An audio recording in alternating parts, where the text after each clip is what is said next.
Sabi na nga, i-connect na naman sa mga Duterte itong vlogger na nangingi di umano ng 350 million peto-teto-tet kay Tamba. Si Auntie Claire, may picture na pinakita pa. Yung mga loyalista nga, paniwala na.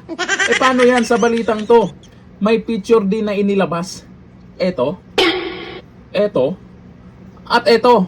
Eto, basahin po natin ang balitang yan. At kilalanin natin kung ano talaga o sino talaga ang vlogger na yan. Ayon dito, tila inuugnay ni Palace Press Officer Yusek Claire Castro ang naarestong si Franco Mabanta sa pamilya Duterte sa gitna ng kontrobersiya ang umano'y 350 milyong extortion case laban kay dating House Speaker Martin Romualdez.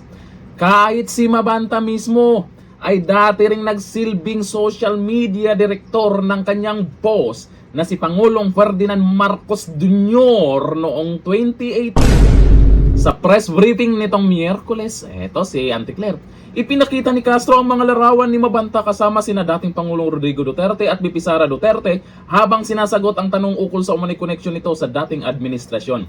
Sa kanya, pinakita niya yung picture lang. Pero yung picture ni Mabanta na nasa comment section ng balitang to, ay may dahilan kung bakit may picture. Di umano, ay dating social media manager pala. Paano kung sa mga Duterte nagpa-picture lang? Etong ngayon, nalaman po natin, ay mayroong dahilan kung bakit may picture kasama sila Junior. Nag-viral naman sa social media ang naturang pahayag matapos mapansin ng ilang netizens ang tila pag-uugnay kay Mabanta sa mga Duterte. Diyan magaling si Auntie Claire. Kahit matagal nang alam ng marami, hindi alam ng mga loyalista nga. Now, naging bahagi rin siya sa social media operations ni Marcos Jr. ayon sa balita ngayon. Noong Enero 2018, iniulat na si Mabanta ang napiling social media director nooy dating Senador Bongbong Marcos para sa kanyang weekly vlog project. Noon pa yan, ay magkakilala na pala sila. Aba. Sa naturang ulat, sinabing layunin noon ni Marcos na palakasin ang kanyang social media presence sa pamamagitan ng paglikha ng interesting and creative digital content every week. Maging si Mabanta noon ay nagpahayag din ng suporta sa proyekto.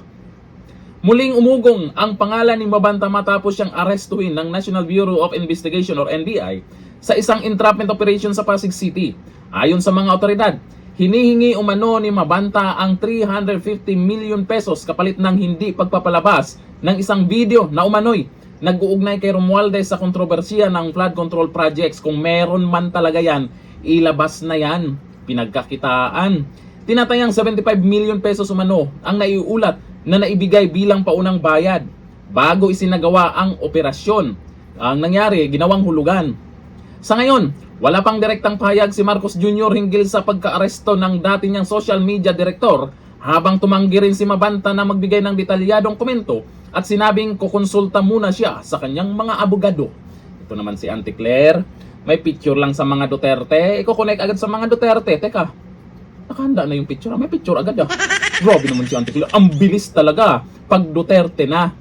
Ito namang iba, paniwalang paniwala agad na ay Duterte vlogger yan. Ay ganyan talaga yung DDS vlogger. Di nga. Dapat inalam nyo muna. Kasi sa mga Duterte naman, hindi madamot pagdating sa picture-picture yan. Lalo si BP Sara. Pag nakita nyo yan sa isang lugar na bumisita, pag nagpa-picture kayo, picture-picture agad yan. Ganun ang mga Duterte. Pero yung picture na yan, gagamitin ka agad sa mga issue na hindi naman dapat.